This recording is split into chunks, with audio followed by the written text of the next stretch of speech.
जय श्री कृष्ण दोस्तों, स्वागत है आपका अपने चैनल VSVN में। 11वां ज्योतिर्लिंग श्री रामेश्वरम ज्योतिर्लिंग। इस ज्योतिर्लिंग की स्थापना मर्यादा पुरुषोत्तम भगवान श्री रामचंद्र ने की थी। स्कंद पुराण में इसकी महिमा विस्तार से वर्णित है। इसके विषय में ये कथा कही जाती है, जब भगवान श्री राम लंका पर चढ़ाई करने के लिए जा रहे थे, तब इसी स्थान पर उन्होंने समुद्र की बालू से शिवलिंग बनाकर उसका पूजन किया था। ऐसा भी कहा जाता है कि इस स्थान पर ठहरकर भगवान श्री राम जल पी रहे थे, तभी आकाशवाणी हुई कि मेरी पूजा किए बिना ही जल पीते हो। इस वाणी को सुनकर भगवान श्री राम ने बालू से शिवलिंग बनाकर उसकी पूजा की तथा भगवान शिव से रावण पर विजय प्राप्त करने का वर मांगा। उन्होंने प्रसन्नता के साथ यह वर भगवान श्री राम को दे दिया। भगवान शिव ने लोक कल्याणार्थ ज्योतिर्लिंग के रूप में वहां निवास करने की सबकी प्रार्थना को भी स्वीकार किया और तभी से यह ज्योतिर्लिंग वहां विराजमान है। इस ज्योतिर्लिंग के विषय में एक दूसरी कथा भी प्रचलित है। इस कथा के अनुसार जब भगवान श्री राम रावण का वध करके लौट रहे थे, तब उन्होंने अपना पहला पड़ाव समुद्र के उस पार गंधमादन पर्वत पर डाला था।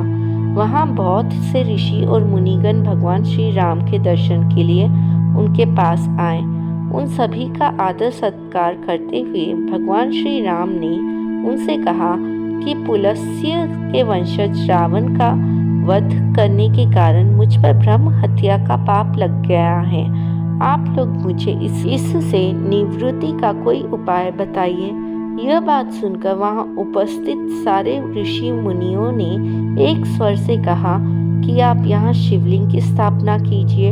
इससे आप ब्रह्म हत्या के पाप से छुटकारा पा जाएंगे। भगवान श्री राम ने उनकी यह बात स्वीकार की और हनुमान जी को कैलाश पर्वत जाकर वहां से शिवलिंग लाने का आदेश दिया। हनुमान जी तत्काल ही वहां जा पहुंचे, किंतु उन्हें उस समय वहां भगवान शिव के दर्शन नहीं हुए। अतः वे उनका दर्शन प्राप्त करने के लिए वहीं बैठकर तपस्या करने लगे।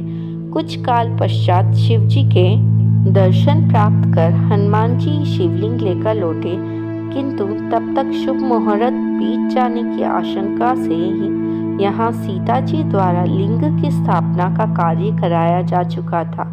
हनुमान जी को यह सब देखकर बहुत दुख हुआ। उन्होंने अपनी व्यथा भगवान श्री राम से कह सुनाई। भगवान ने पहले ही लिंग स्थापित किए जाने का कारण हनुमान जी को बताते हुए कहा कि यदि तुम चाहो तो इस लिंग को यहाँ से उखाड़ कर हटा दो।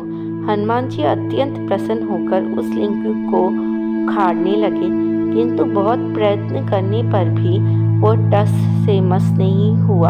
अंत में उन्होंने उस शिवलिंग को अपनी पूंछ में लपेटकर उखाड़ने का प्रयत्न किया, फिर भी वो ज्यों का त्यों अडिग बना रहा। उल्टे हनुमान जी ही धक्का खाकर एक कोस दूर मूर्छित होकर जा गिरे। उनके शरीर से रक्त बहने लगा। यह देखकर सभी लोग अत्यंत व्याकुल हो उठे। माता सीता जी पुत्र से भी प्यारे अपने हनुमान के शरीर पर हाथ फेरते हुए विलाप करने लगी। मूर्छा दूर होने पर हनुमान जी ने भगवान श्री राम को परम ब्रह्म के रूप में सामने देखा। भगवान ने उन्हें शंकर जी की महिमा बताकर उनका प्रबोध किया। हनुमान जी द्वारा लाए गए लिंग की स्थापना भी वहीं पास में करा दी। तो यह है रामेश्वरम ज्योतिर्लिंग की कथा। अगर आपको ये जानकारी अच्छी लगी हो तो ऐसी अधिक जानकारी के लिए हमारे चैनल से जुड़े रहिए, जिसके लिए आपको लाइक, शेयर और सब्सक्राइब करना है। हर हर महादेव।